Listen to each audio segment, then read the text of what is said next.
Uhusiano wake na msanii wa nyimbo za kegosho nchini Kenya ulikuwa ni uhusiano ulioweza kuchapishwa sana katika vyombo vya habari na kuongelewa sana kwa kiasi kikubwa.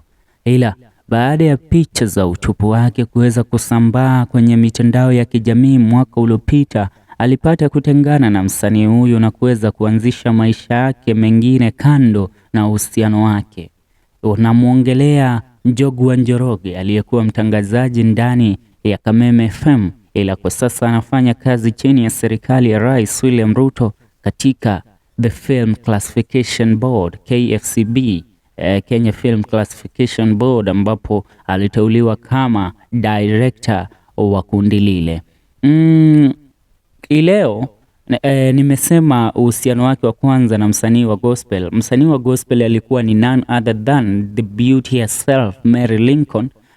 Walikuwa katika uhusiano, ila kutokea wakati ule Njogu hajaweza kuonekana kuwa katika mahusiano mengine, but as of right now Njogu wa Njoroge ambaye pia ni mzazi ameweza kumintroduce mpenzi wa kwake mgeni ama mpya. Kulingana na kile ambacho kimepata kusambazwa kwenye mitandao ya kijamii, inaonekana Njogu wa Njoroge is in a new relationship and he seems to be enjoying life and having fun with his new wife. Now, congratulations are in order for Njogu wa Njoroge allegedly finds a wife months after parting ways with Mary LICOLN. The famous Njogu wa Njoroge was married to the gospel artist, but after Mary LICOLN's expose, they parted ways. On these screenshots that have been shared on social media, Njogu posted his new wife on WhatsApp status with the caption "Mine," and then Esther Baumbachi screenshotted them to announce his new moves. Before his marriage with Mary LICOLN, Njogu wa Njoroge was married to his first wife and they had adorable children together. He who finds a wife finds a good thing. Esther Baumbachi, who lives in Qatar and also a social media on Facebook blogger, wrote, "Congratulations Njogu wa Njoroge, she's gorgeous," the lady concluded some minutes later. Na watu wengi wanaonekana kutoa maoni yao kulingana na uhusiano huu ambao ndio tu umeanza kati ya Njogu wa Njoroge na mpenzi wake mpya.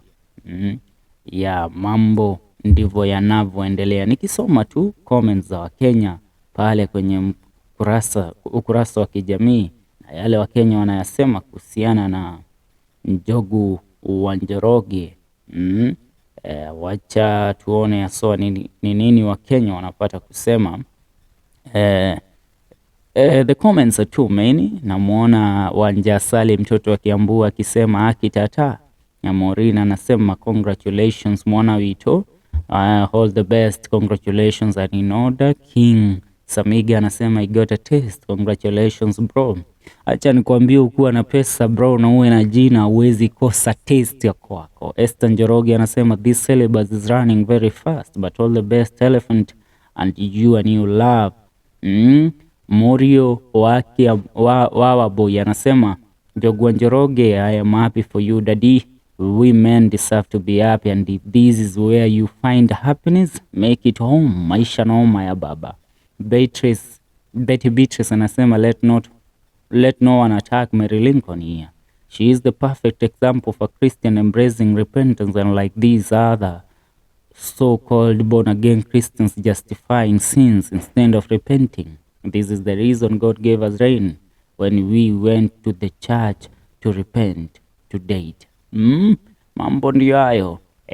Njogu wa Njoroge niona mutumio gimweru na iki nikio Njogu wa Njoroge yandikite nenda-ini ciake cio kinyanĩria na kuria mwena wa WhatsApp.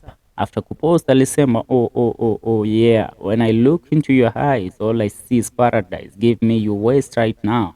I need the taste of your sweet fine wine. Me wanna look into your eyes. Anasema girl you're my African queen, the girl of my dreams. Mine. Yani mambo ndio hayo.